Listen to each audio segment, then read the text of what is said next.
another venture, and it is Flipspaces that has raised $35 million in a primary and secondary funding round led by tech growth specialist RN Pillar. The fresh capital will supercharge company's worldwide expansion, bolstering its proprietary tech platform and paving the way for targeted acquisitions, building on an impressive 65% CAGR over the past 4 years. And we are joined by Kunal Sharma, founder and CEO of Flipspaces on this. Kunal, a very good evening to you, first of all, and then let's talk about your raising money and the overall expansion plans. What are you going to use this money for? Good evening, and thank you for having me, first and foremost. So we've raised $35 million in a mix of primary and secondary. As far as the deployment of funds is concerned, I believe it's going to be threefold. The first deployment of fund is going to be towards technology because Flipspace's entire internal workflow of handling design and build for the SMB clients that we work for is completely based, and the skeleton is based on a technology based workflow. So we continue to build on the tech mode, so to say. The second deployment of fund is going to be in unlocking more geographies across India and USA, which are the two operating geographies where we are operating. Currently, we are operating out of Bombay and Bangalore in India, so we would want to operate across more cities, probably look at Delhi, Hyderabad, Pune.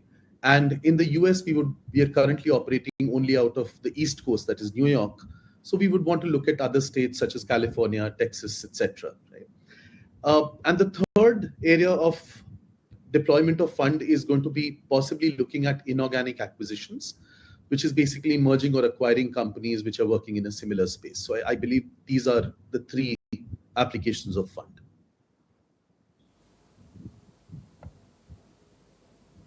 And Kunal, if we talk about the overall space you operate in, can you give us a sense of the market? How big is the market size? What are the main players in this market? Where do you stand when it comes to the overall market? So the market is a massive $200 billion plus across India and US. And of course, we look at further expanding the market size because now we are looking at the UAE and the MENA region as one of the geographies to expand into. But just between India and US, considering that it houses a massive number of small and medium sized businesses that we cater to, between India and US, broadly, there would be about 95 million small and medium sized businesses running across these two nations, which contribute to about a $200 billion plus market size for interior designing and building of commercial spaces. Right? So that's the market size that we're looking at.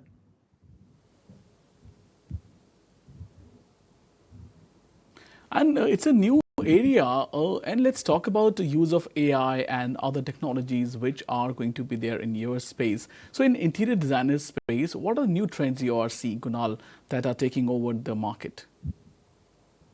I'm glad you asked this question because there are two very exciting areas. Of course, Flipspaces fortunately has been at the forefront of developing technology in this fragmented domain.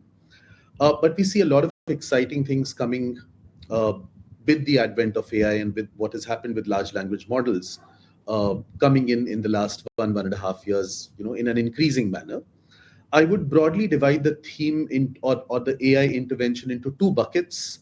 Bucket one is what AI can do to the field of interior designing itself, which basically means can we talk about or can we imagine a world where interior design or designing of spaces can happen on text prompts and voice prompts powered by AI? Yeah, I can simply prompt a space saying that, hey, I want a Zen themed or a green themed office, and AI generates that office for me. That's one side of what AI can possibly do in the next couple of years. And the second side is how AI combined with or with large language models that are developing right now, how AI combined with agentic AI specifically can come and make workflow management far more efficient as far as the field of designing combined with supply chain management combined with project management is, right? So can we talk about a world where I talk with my project managers or project managers talk to each other, and just the chatting, powered by large language models, can generate reports, create task lists, etc. Right? So these are the two basic themes in which and what makes us very, very excited about the advent of AI and what AI can do in the domain of design and build. And we've already started taking first steps in the direction of developing AI first products at Flipspaces. Kunala, also, can you throw some light on your expansion plans across in US and UAE? As we know that outside India, you have plans there as well. Absolutely. US happens to be one of our key areas of focus, primarily because the market size is 8 to 10 times the size of India. It is a market which has a more structured design and build ecosystem, has larger mandate sizes when you compare it to the Indian ecosystem, and also has larger and more stronger operating leverages that come from larger ticket sizes, better gross margins, etc. Right. So our expansion in the US is based on a threefold phenomena. One, like I pointed out earlier, we would want to open up in more geographies. Currently, like I said, we are only present, we have our office in New York, and most of our revenue concentration currently would be in the East Coast area, which is New York, Boston, Washington, D.C., Philly. But we would want to expand to the West Coast, which is California. We would want to expand to Texas and a couple of other commercial hubs. So geographical expansion is one of the ways in which we are looking at expanding. Secondly, most or a lot of our business, a majority of our business actually runs on hunting and farming key accounts, right? And being present in the US in the last 4 years, we've been able to cultivate certain key accounts. We want to double down on the key account strategy and partner with more such brands who have an expansion plan over the next 3 to 4 years, and thus Flipspaces becomes a part of such expansion plans, right? So these kind of clients could include fast-growing co-working spaces, managed working spaces, fast-growing F&B brands, retail brands, where Flipspaces comes and replicates a playbook for them across North America. And the third strategy would broadly be to open up experience centers across various regions in the US. And incidentally, there is no customer-facing experience center giving customers a physical plus digital experience of commercial interior design focused products, right? So Flipspaces would be the first in opening up such experience centers in US and thus tapping the product supply market focused on the SMB space as far as commercial interiors is concerned. So this would be broadly the three-pronged strategy that we would use for US expansion. As we understand, Kunal, you're also eyeing domestic and offshore mergers and acquisitions. Can you throw some light on that as well? Sure.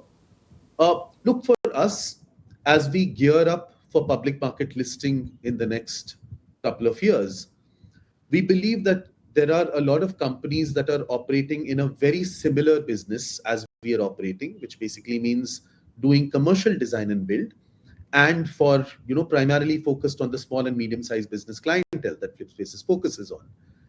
For us, expanding to a new geography could either mean opening up our own business unit in that geography, or possibly looking at acquiring or merging with a legacy operator that has already been operating in that geography.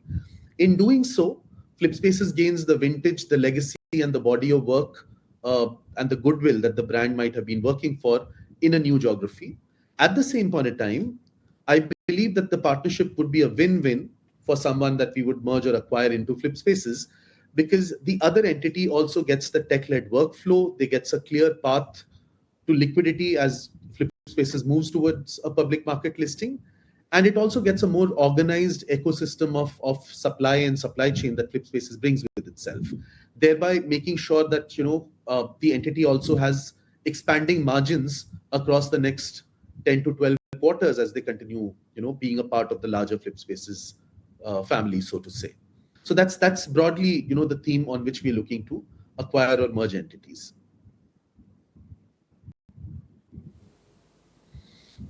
Kunal, also, if we talk about, you just spoke about the going public. What is the plan over there? What is the deadline, if you can share with us, the plans over there going for listing? So I would say that these are still early days. We would look at a 2.5 to 4 year horizon to go for public market listing from where we are today. But the preparation for public market listing obviously needs to start out, about 8 to 10 quarters before you actually go and file for the public markets. So I would say that the timeline there is about anywhere between 2.5 to 4 years for Flipspaces to go public. We are not in any hurry. We believe that to unlock the right kind of shareholder value, both for our incoming investors and for investors who will be coming in at that point of time, I think 2.5 to 4 years is the right horizon for Flipspaces to broadly look at the public market listing.